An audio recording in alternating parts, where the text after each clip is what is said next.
do we have everybody then? We have a I think quorum. this is, okay, all right. So I would like to call the, Kate, do you need to do any introductory discussion about the Finance Committee meeting?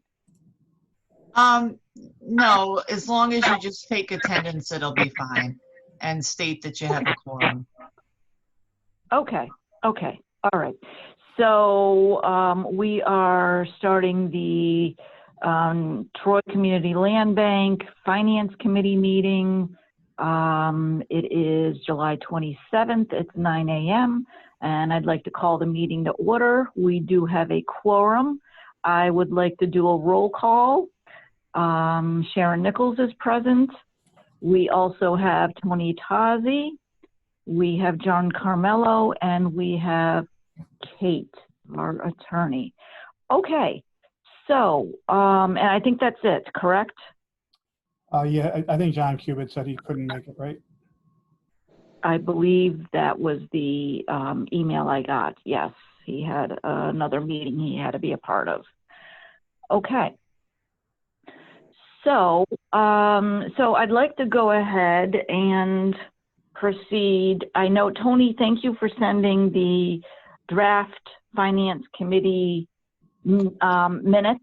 I saw that you sent them out yesterday. Yeah. So thank you for getting. A little late. Sorry. Well, that's okay. Better late than never. Did everyone get an opportunity to read them? Yes. Okay. Do we have a motion to approve? I'll motion.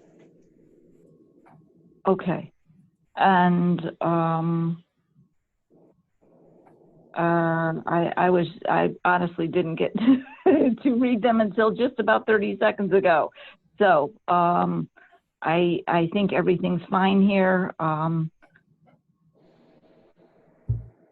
Tony, did you have any changes that you were concerned about? Not that I saw. I scanned them pretty quickly. Okay. So we have a motion, and I will go ahead and second that then. All right. So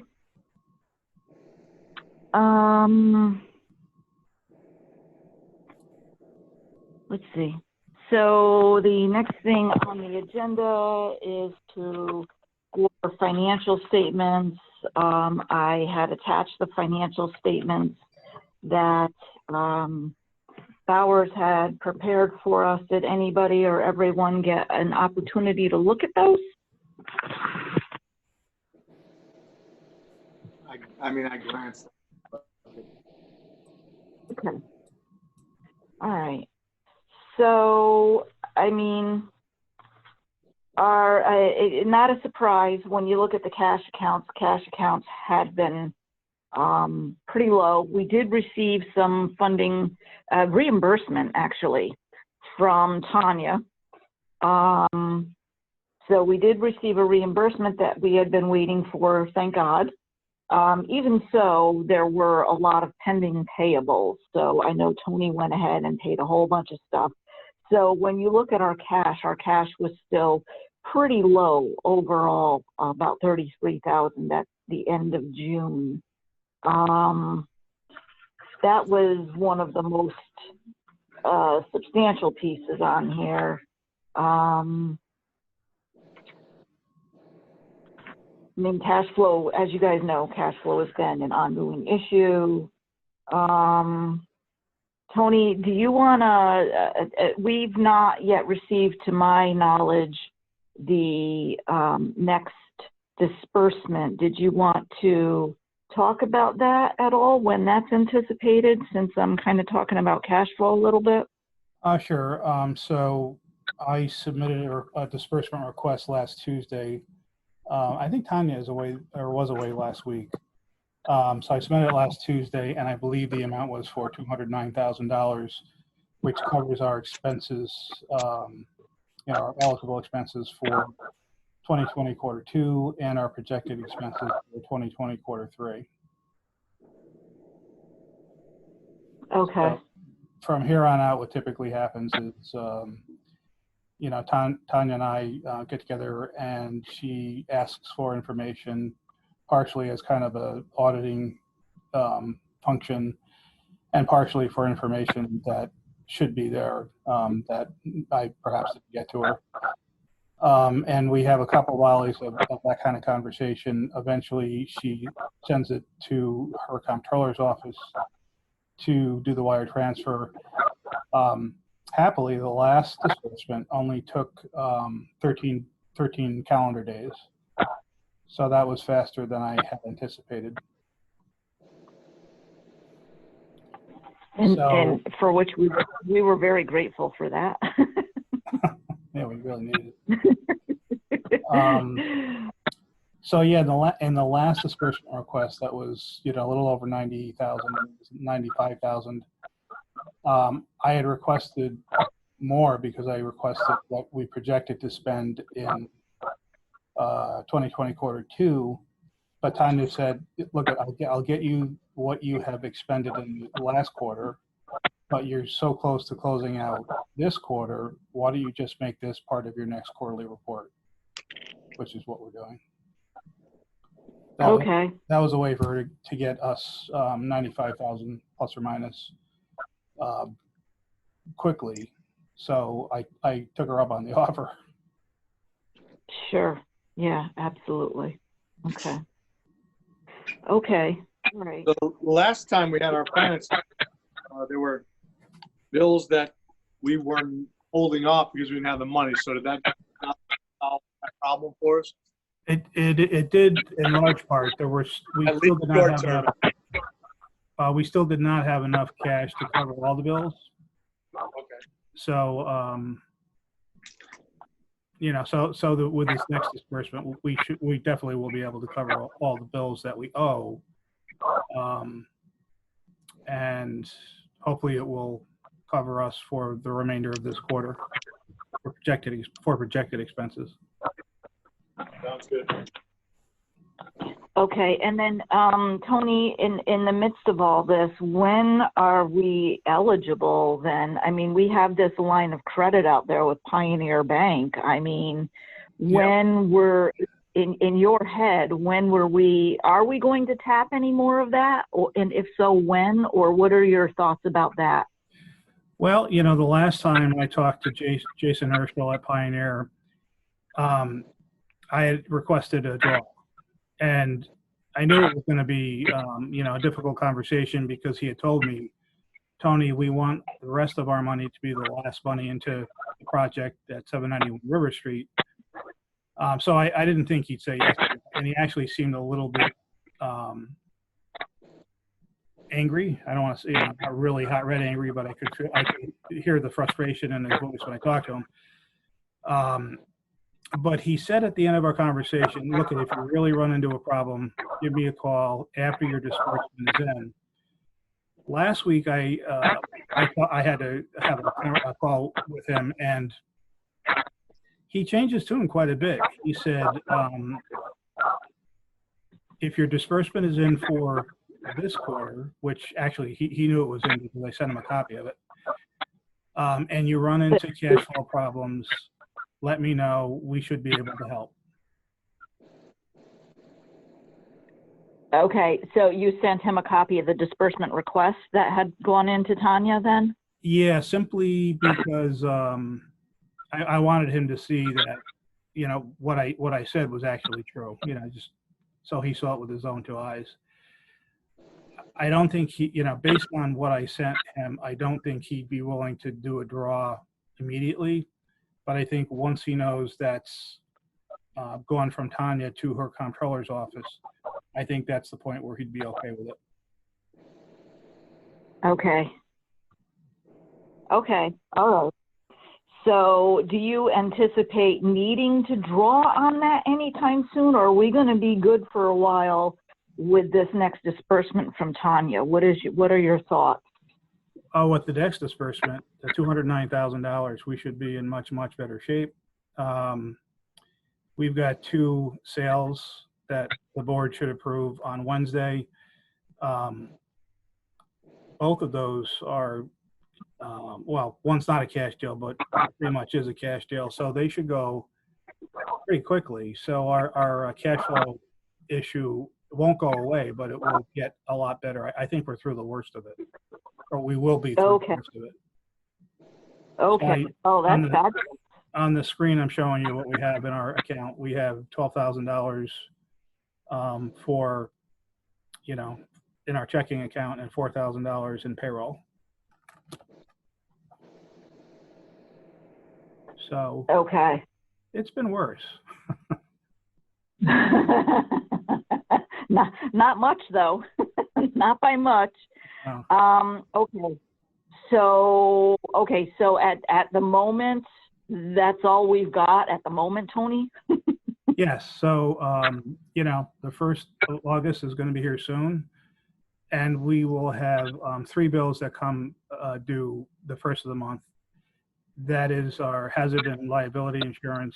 That usually runs about $1,000. We have the insurance loan payment. That runs a little over $3,000. And we have our bill from Kate, which that varies. So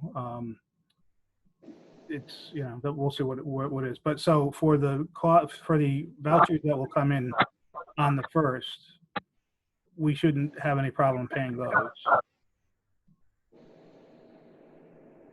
But we're barely going to cover your payroll, so we're going to be down to pretty much destitute again until we get that $209,000 in. Correct.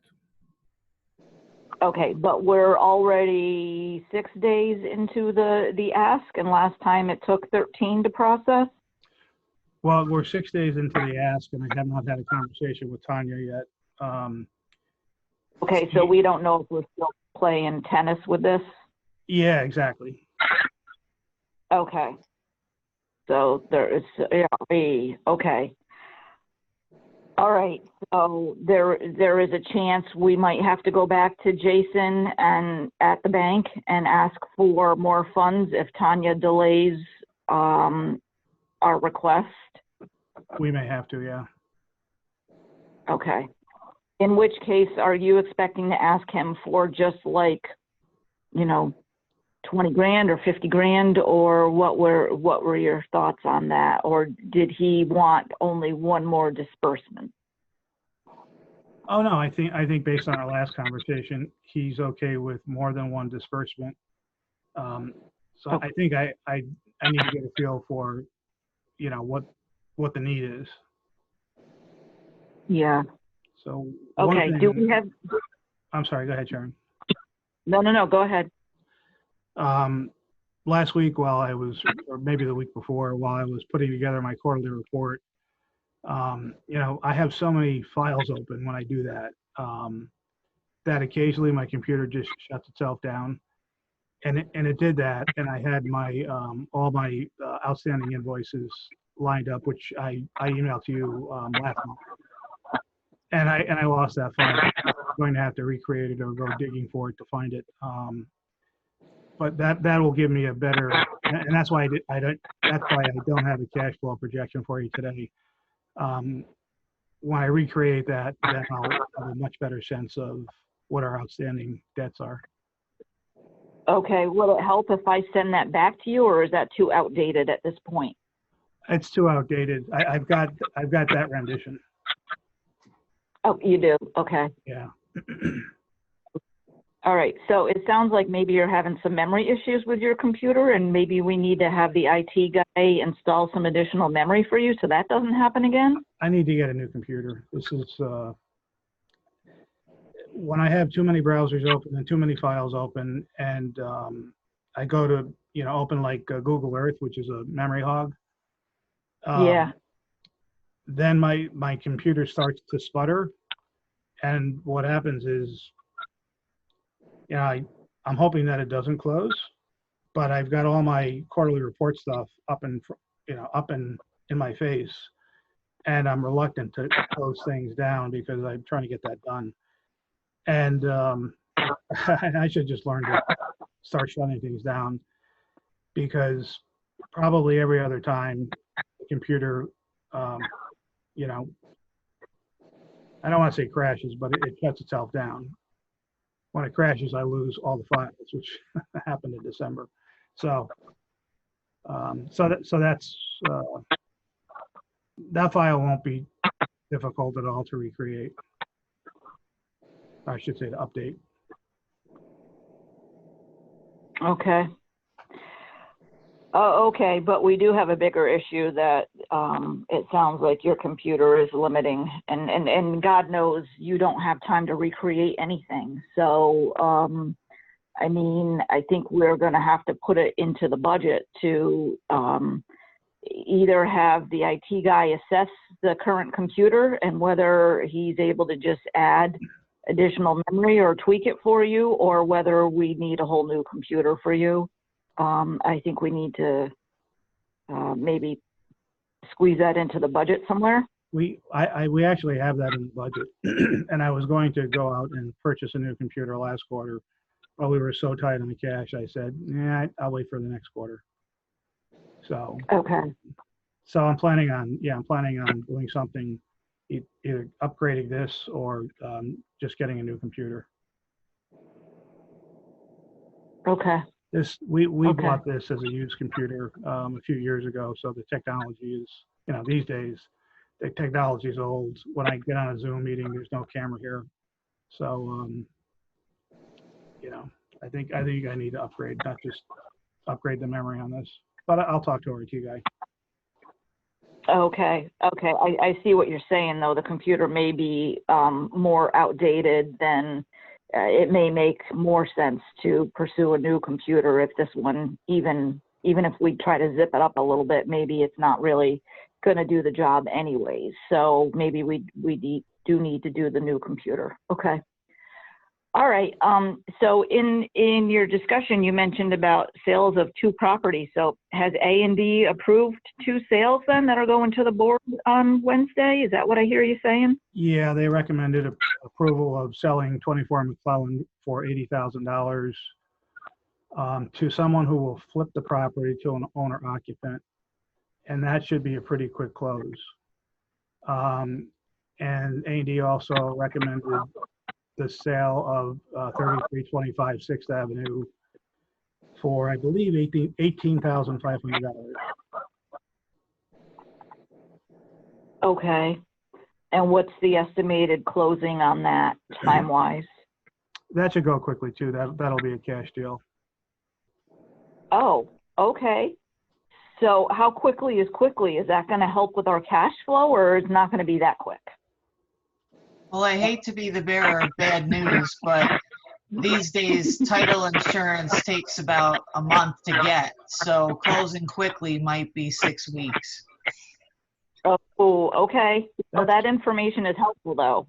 Okay. And that's what I actually 6 weeks. I was thinking more 2 months, because I knew that title was going slower than it had been before COVID. Yeah, I mean, it just depends. I mean, we certainly can get it closed ASAP, but title is really the main issue. So. Yeah. Okay. All right. Thank you, Kate. All right. So, Tony, it looks like we're back to either hopefully a very quick round of tennis with Tanya, and she approves that and puts it through, or we need to maybe talk to Jason at the bank for at least a portion of the line of credit. Okay, so we're not quite out of the woods yet. We're getting there, but we're not quite there yet. I think that's a pretty true statement. Okay. Okay. All right.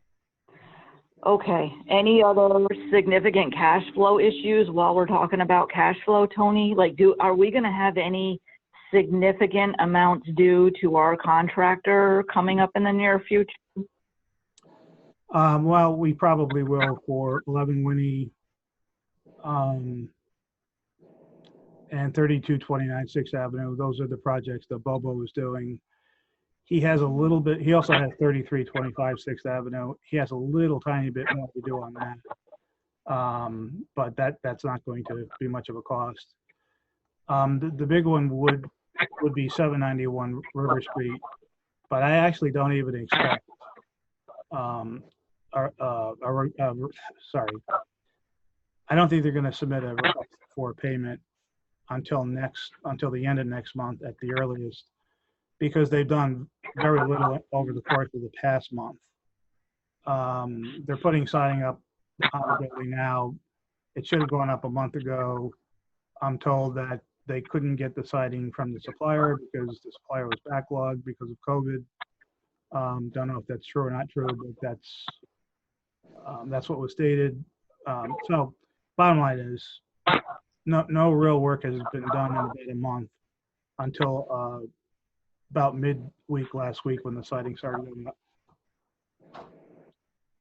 Okay, is that going to create a problem with Tanya, do you think? Oh yeah, it already has. She's not happy with that, and I told her neither am I, but I don't know how to get. I can't physically take this contractor and drag him to the job site every day and make him work. So it's frustrating on my end, and she's Tony, frustrated as well. What seems to be the issue there? They're just not showing up, or what's the? Well, I thought that might have been the case until they did show up last week.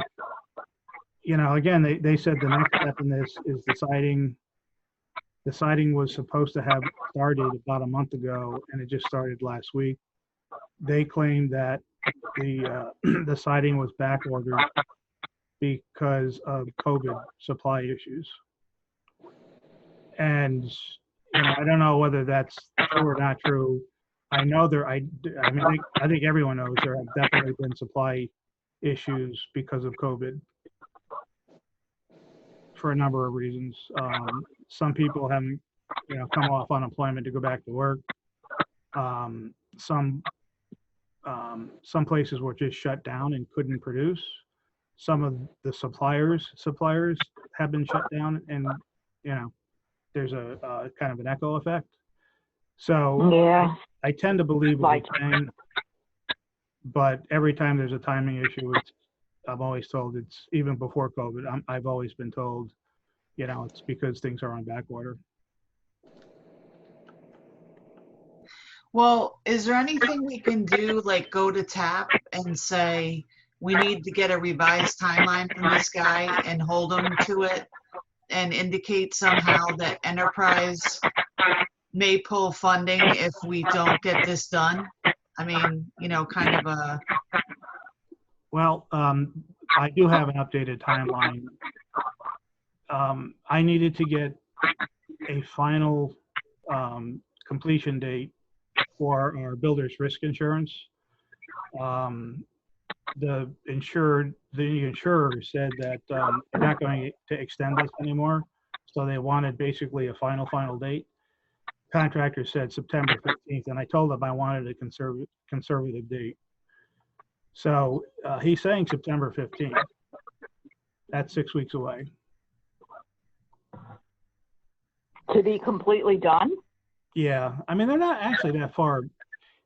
The interior, there's sheetrock, it's painted. So the interior is largely complete except for flooring and, kitchen cabinets and molding and bathroom fixtures. On the exterior, it's the clapboard siding now, the metal panels and the storefront, and that's about it. So. Okay, so can there, Go ahead. sorry, go ahead, Tony. No, I was waiting for you. Well, so I guess in line with Kate's thoughts, is there something we can do to prevent the contractor from telling us there are further delays? i.e., if they run into a backlog situation, they contact you, and we have the right to adjust materials a little bit or something that will keep the job moving? Well, yeah, we could do that. And we have actually kind of done that. I'll use the siding as an example. They could have ordered the siding pre-finished, which would have actually been a better product. But they decided to field paint it because it would be faster. What concerns me here, and it's nobody's fault really, because COVID happened. I'm sorry, there's so much feedback. I don't know why. But I'm wondering if we haven't, every delay that they've had, they've missed a bunch of deadlines. And I'm wondering if I shouldn't pull this contract out, redo the timeline, and make them sign it. And we need to reiterate, insurance runs out, you know, reimbursement's going to be a problem. You must move, or if you can't move for whatever reason, we need notice and we need a satisfactory explanation. This guy, the guy who's doing the construction, is not the most responsive. But it's getting to be a real problem with the bank, with the insurance, and with Enterprise. And, you know, it's difficult to hold them to, you know, the timeline because of COVID, but now, you know, things are loosening up. We need to get back into, you know, the swing of this. And I want to somehow hold them to a contractual breach so they don't keep pushing this deadline out. I'd say it can't hurt and it might help. You know, and if he won't sign it, then we're going to have major issues. We'll have to, you know, tell him, listen, you either sign it and adhere to it, or we're going to find a replacement contractor and we're going to bill you for the work. You know, I just don't want this to get away from us, because this guy, you know, was delayed even before COVID, right? So. Oh yeah. This project was supposed to have been done May 8th of 2019. You know, and at the very least, we've got, you know, something in writing from him that says the reason for the delay. You know what I mean? So that it doesn't, you know, but this is out of hand. And quite frankly, if TAP was supposed to be, you know, pushing this along, you know, they haven't really helped us out either. They need to really take people to task. Well, no, I would disagree with that, Kate. TAP's been really good with all they're doing is performing inspection duties for us, and they've been really good about that. In terms of, you know, their job isn't to move the contractor along. So we have. Well, whose job is it then? Ours? Yours? I mean. Yeah. Oh yeah. It's, okay. I mean, I would say it's mine, but again, how do you force a contractor to get the work done? I mean, your idea of adding things to the contract makes sense. As far as worries about Enterprise taking or not providing any more funding for 791, they've already released all the funding that they committed to it, so that's not an issue. Okay. Well, I'm just saying, when you have a contract like this, at every turn for a delay, there needs to be a extension to the contract done, and we haven't done that. You know, some of it's COVID, but some of it isn't. Yeah. So, you know, and really it's a drop dead date, and, you know, I'm just so sick of this guy, to be honest with you. Yeah, I feel your pain. The other issue is if we threaten to get another contractor, I actually think this GC might be happy with that, because if you remember, we received 3 bids. The 2 higher bids were fairly close to each other by responsible contractors, and this is this contractor's first commercial project on his own, and the bid was significantly lower than the other 2 bids. Yes, So but Tony, if we threaten that, and that's, you know, he can't take that attitude, because then he gets sued for what he didn't finish in his own. No, I'm not saying he's Yeah. going to do that. I'm just saying that's reality. I'm all for threatening him to get him to keep things moving. I'm just saying, if we were to actually replace this contractor with another one, I think the cost is going to go up like $100,000. Right, but, you know, we can't have him moving the deadline, that's all. No, agreed. Unless it's a major, you know, and you gotta show us proof. Where'd you order the part, where'd you order it from, and where's it say they can't get it to you? Yeah, I like where Kate's coming through, on this, because I think he's gonna have to be a little more accountable to us at this point, and because we're accountable to Tanya and the bank. I mean, we're being held accountable, and I think we need to hold him a little bit more accountable. I like that idea. I do mean, too. this has created havoc for us. So, okay, I like that. I do too. I'm all for, you know, being a little more muscle with him. I'm just saying, if we were to follow through on any threats we might, you know, put out there, the reality is it's not going to be good for anyone. But it certainly doesn't hurt to, you know, maybe get him to sign something that commits to a timeline. And if he doesn't follow it, he starts to lose money. Right, And I like the idea of, if you can't stick to your timeline, back it up with documentation so we see it and we can share that with enterprise. So I definitely do like that. okay. Yeah, I mean, I don't want to give Tanya any more reasons at this point to be upset with us. So I think we need to cover our butt 6 ways from Sunday at this point. Yeah. Okay, all right. Thank you, Tony. All right. I know we kind of, well, we went from part of the financial statements into all the cash flow and a whole bunch of other discussions. Is there anything else within that context that you wanted to discuss, Tony? Trying to think of our projects. Not really that comes to mind. One thing I need to start working on this quarter is getting an RFP out to demo 7 Park Avenue.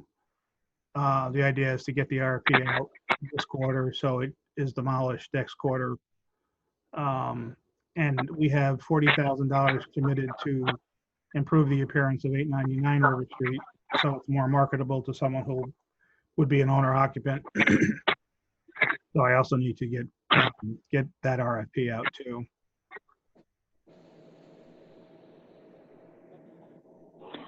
Okay, can I bring you back for 1 minute? Because I meant to ask you about this. For McClellan, 24 McClellan, I thought we were hoping to get somewhere around 100 or a little over 100 for that. A&D is okay with getting 80 for that at this point? Yes. I think it was listed for 95, yeah. Okay. Okay, so maybe I was just thinking a little bit on the high side. Okay. I know Okay. when, before we took possession of that, I thought the value was significantly higher than that, but after we got inside and took a look at it, it wasn't the gem that we had hoped it would be. Gotcha. A lot of Okay. outdated stuff, a lot of wear and tear. Okay. Okay, gotcha. All right. Okay. All right. So, and do we have any other even small properties that, I guess I'm just thinking for cash flow purposes, do we have anything else coming up for Oh, yeah. sale that 103 Ferry Street. Okay. So A&D, you know, or actually the board approved someone to sell that to, and they started playing games with Kate and I, and you know, Kate pulled the plug on it because they were trying to renegotiate price and they were really just playing games. So that didn't go forward. It's still on the market. I've gotten what sounds like a serious inquiry as of last week, and we'll see what happens. Okay. So, but that's still going to be, again, a ways out. So there's nothing closing anytime in the very near future. Sometimes we have small properties close, that could potentially help a little bit of cash flow, but we don't even have that going on right now. No, I don't see anything closing in the month of August. Okay. Got you. Okay. All right. And that kind of stinks about, having to put that one, so that one's back on the market. We killed that contract altogether and we're starting over. Yes. Yeah, I Okay. think it's been back on the market for, I want to guess 6 weeks or so. Okay. Okay. All right. Okay. So I guess, realistically, in terms of cash flow, do you think it's realistic that we can go back to Jason? Because I am concerned about cash flow still. You think it's realistic we can go back to him and he'll work with us to some degree Oh, yes, to I help do. find us over? Okay. Yeah, I think once he knows that Tanya has submitted the disbursement request to her controller, then he'd be okay giving us a draw. I'm not sure how fast Pioneer can turn it around, but Tanya turned the last one around in less than 2 weeks. If it takes Pioneer a week, it really just buys us a week's time. Okay. Okay. All right. Well, yeah, but that's kind of assuming that Tanya turns it around pretty quickly for us, which, I don't know. Sometimes she plays tennis for a while with us. Yeah, that's not entirely her fault. So. Yeah. Okay. Uh, Okay. All right.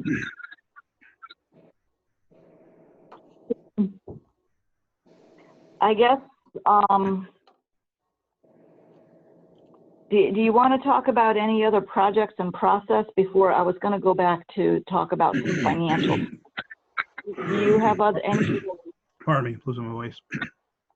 Well, that's your normal morning thing. Any other projects in process issues that you wanted to talk about, Tony? Well, the one to bring you up to date on 54 Fifth Avenue, which SEAT will be taking the lead on, basically serving as GC. Our agreement currently says that we advance money to them, and then they spend down 80% of what we advanced, and then they get another advance. Last week or the week before, on our weekly check-in call, SEAT said they really want to act as a general contractor. So instead of getting an advance, they'd like to just do it the way any other GC would, do the work, and then submit for payment. So that helps with cash flow for sure. And Kate has developed a resolution for the board to allow an amendment to the agreement so that can happen. So that'll be Okay. Is that? It sounds like there's no reason that we wouldn't want to do that. That sounds like it's all in our favor. Oh, absolutely, yeah. Okay. So how did that come about? Like, why was that not the original plan? I don't know all the details behind SEAT's thinking. What they said to me was really simply that they recognize that if they're going to be a GC, then they have to act like a GC. Oh. So I think it was Okay. an internal, kind of strategic discussion overall about how they operate when they are acting as a general contractor. Okay. That's Okay. the info All right. from our conversation. Okay. All right. So that definitely helps us. Because, I mean, it sounds like we've got a lot of funds coming. They're just delayed. Yeah. Okay. All right. Now, are there any other project-related things that you'd like to talk about, Tony? Just to give you an update, 11 Winnie Avenue is progressing relatively on time. Johnny Bobo's doing that one, and he really does work pretty quickly. So I would anticipate he's going to give me a bill at the end of this month, but that's part of my projected expenses for, that's part of this next disbursement. Same for 3229 6th Avenue. Bobo's doing that one.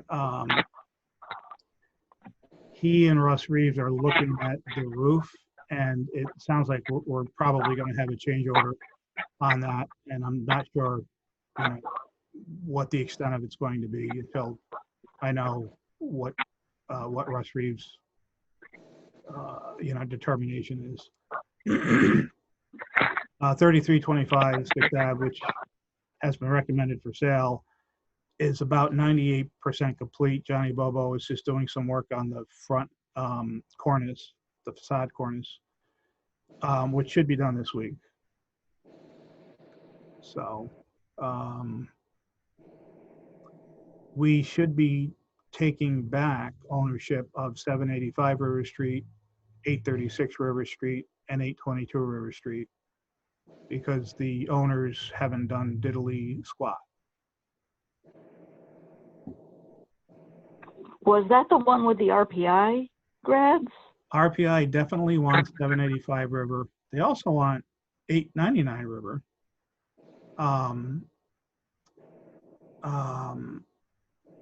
Beacon wants, I believe it's 836 River Street.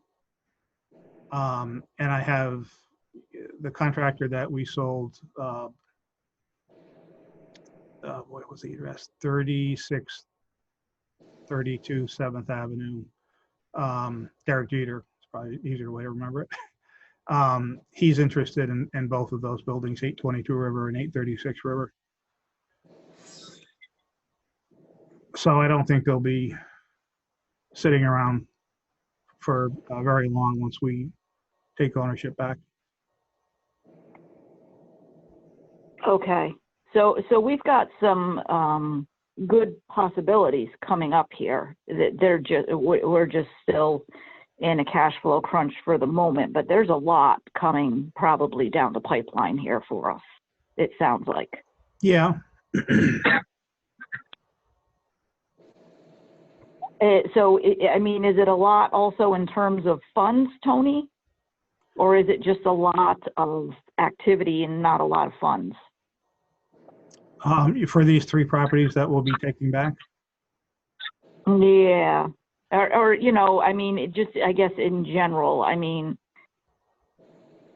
with all the properties that we're looking to Oh, 6 one, It's months. got to be worth a couple $100,000. oh, it's far more than that. So yeah, when 11 Winnie Avenue and 54 Fifth Avenue are done, those are going to be full renovations. So when they get sold, they will have good value. 3229 is simply stabilization.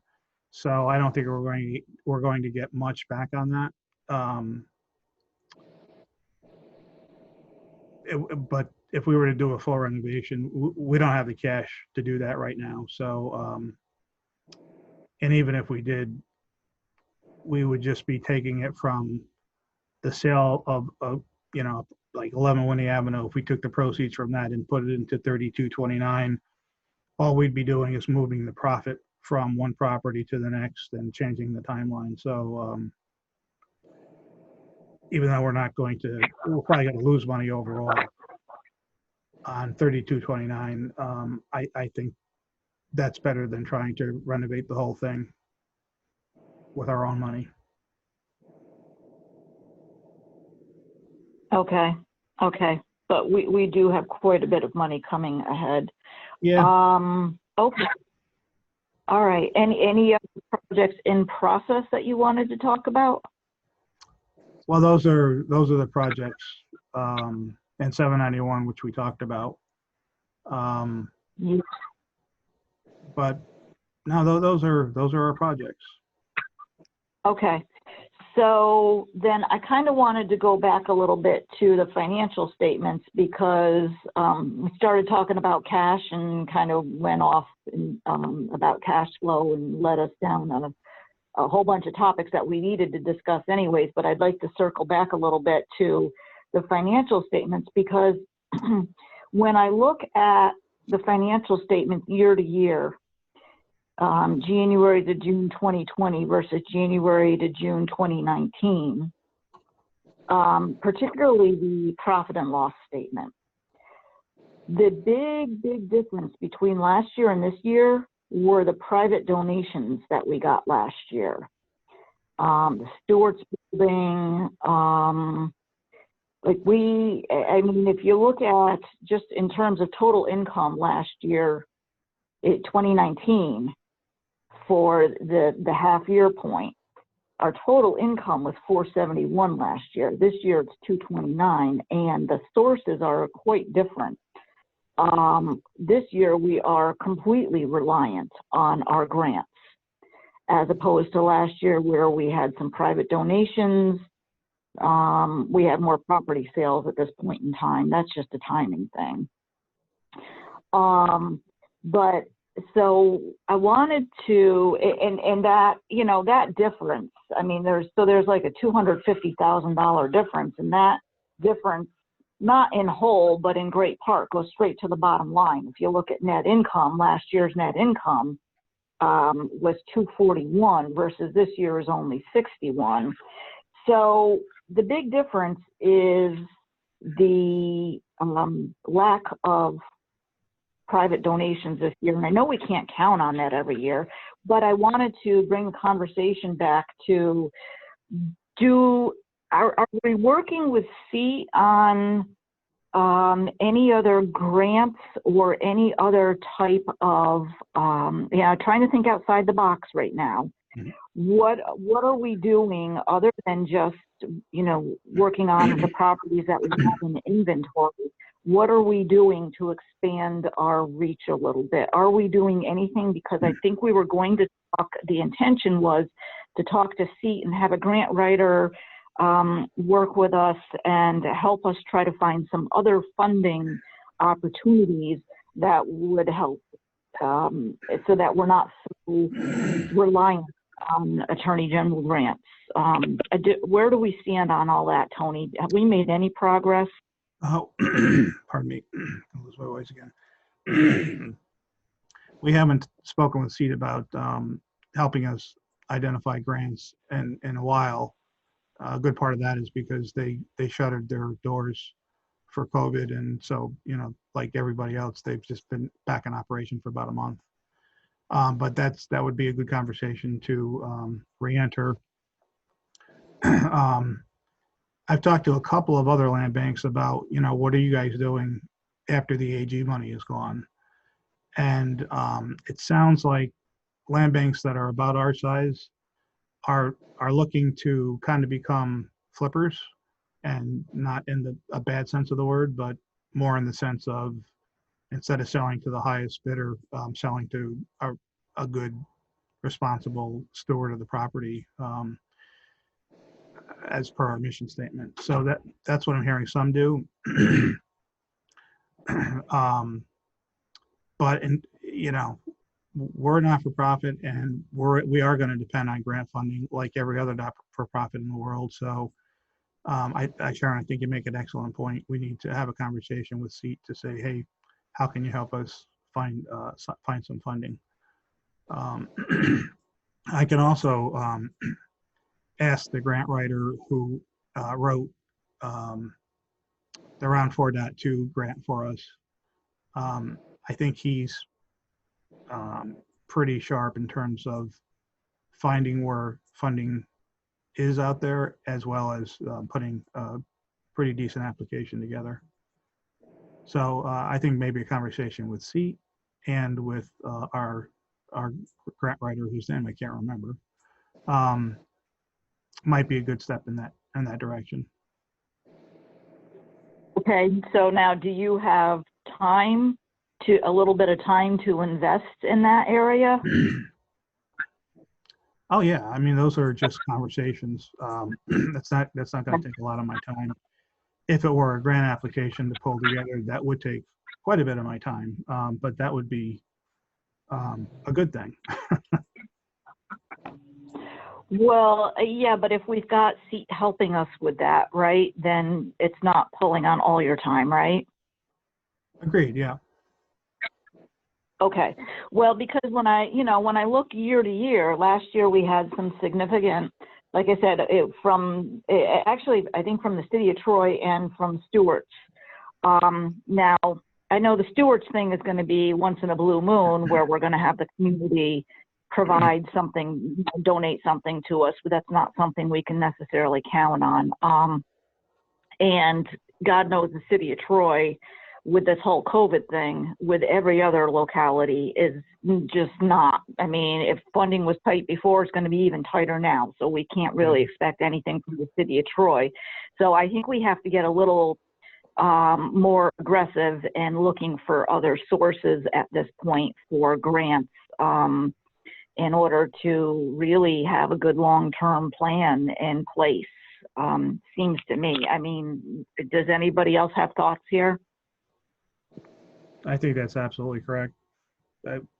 You know, we're entering a different era for the land bank, and it's simply that AG money is not going to be there. So we have to figure out how to operate without that, continuing source of funding. We have to start doing what most other not-for-profit, like TRIP does. They have periodic grant opportunities that they go after, and they also have their eyes and ears open for grants that they wouldn't necessarily submit for on an annual basis. Hey, Tony, let me make I guess, here's some thoughts, suggestion, I guess, if anything. You won't find grants for the land bank to cover operating costs. So what generally in the back of my mind would spawn operation obviously is proceeds from sales, right? Mhm. So, and I think maybe at some point, and the executive should talk about this, getting together the board, even if it's just for an hour or two on strategic planning for the pivot, because I think there is something there on flipping and assembling parcels, much like we are with Beacon, and really helping to turn some larger blocks around. You will find grant money to program properties. And one of the things that, we just never got to here in Troy is the Neighbor for Neighbors grant. And Tony, I would tell the guy that's been working with Seat that helped, go right to that. Find out when the next round is, what we need to do, because Albany got a couple $100,000 and was able to do some great rehab work and then flip and sell. So I would start with that one in particular. And then, I have some other thoughts. I'll even talk with the guy if you want.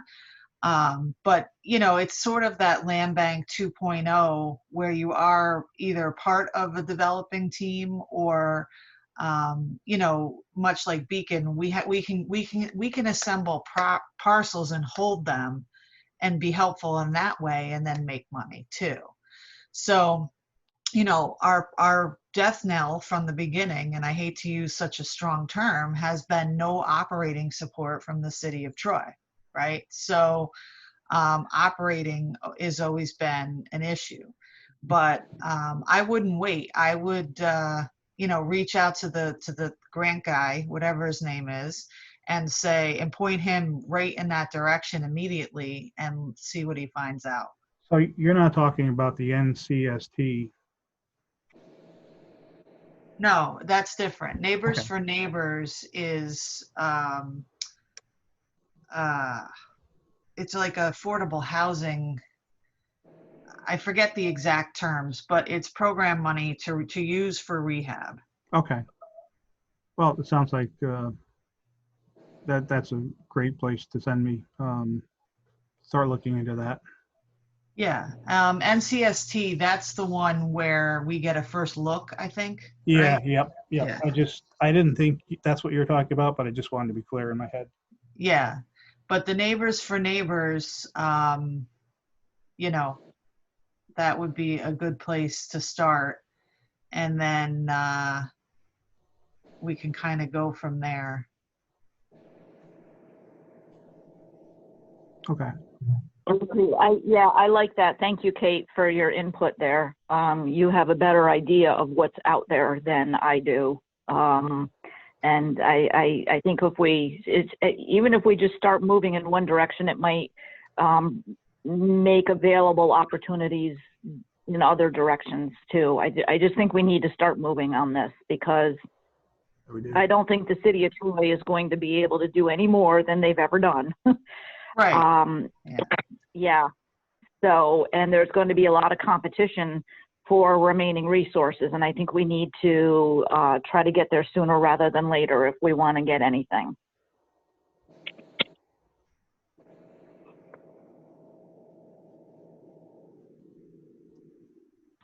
Okay.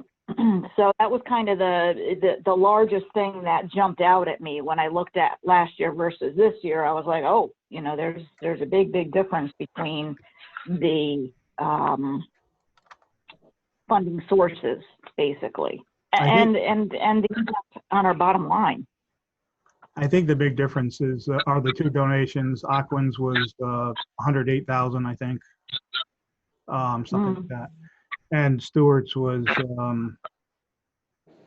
oh gosh, I forget what it was. But if you add those two up, I think that's pretty much the difference between the two. Yeah. Yeah. And, you know, and I don't know, I mean, I don't know if there's any other banks that we can talk to. I mean, I don't know. It's a tough environment right now, but it may be worth an ask. The banks, you know, who knows, in this environment, they may end up foreclosing on some properties and perhaps they might be willing to help us. I don't know if there's a way that we can broach that subject at all. I'm not sure. I mean, how did the Aquin come about? Did that one just land in our lap? Well, I wouldn't say it landed as much as it crashed in our lap. That building was supposed to be demolished. It was under city emergency demolition order. Some folks got together and kind of, you know, chained themselves to the building and convinced Aquin to negotiate to donate the building to us, and we agreed to do it on, you know, on behalf of the community's interests. And you know, in the end, it's a good thing that we did, or that we're doing. We're probably just going to break even budgetarily, but that's still a good thing. But that's not the same kind of donation as the one Stewart's gave us, where we didn't do much of any work at all to the building. Yeah, very little. And I forget what the sales price was, but whatever we sold it for was pretty much all profit. So other bank donations we've had before, we've had to invest stabilization money in. I believe 48 Ida Street was one of those. And this is before my time, so I could be wrong. And I think maybe 899 was a bank donation, 899 River Street.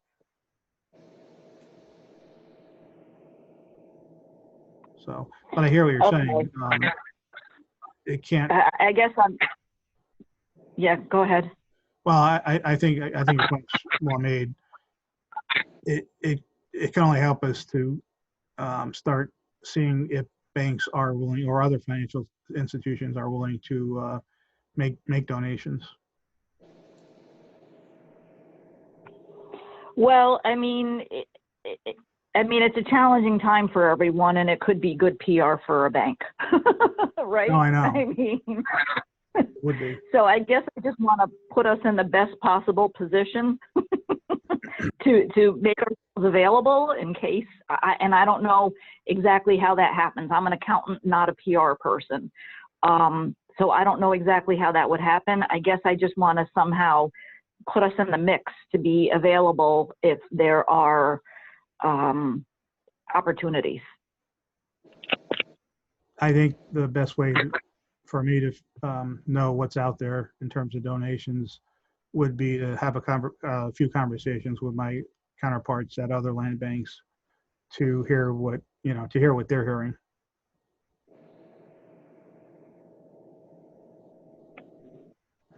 Okay.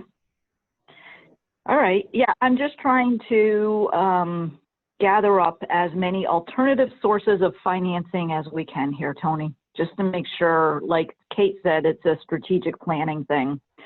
I don't want to focus too much on how we're getting through the week and not focus on how we're going to be here for the next, 2 or 5 years or whatever. I want to make sure we have a long-term game plan in place. Yeah, so we have to look short-term and long-term simultaneously. Yep, absolutely. Okay. So, Tony, did you get the assistance that you think you needed in order to put together these reports for Tanya? Was Bowers helpful with this in the end? God, yes. God, They yes. were. Yeah. The previous quarterly report, as you know, was kind of a 4-in-1 report. So I thought this one was going to be much easier. It was easier, but it was still,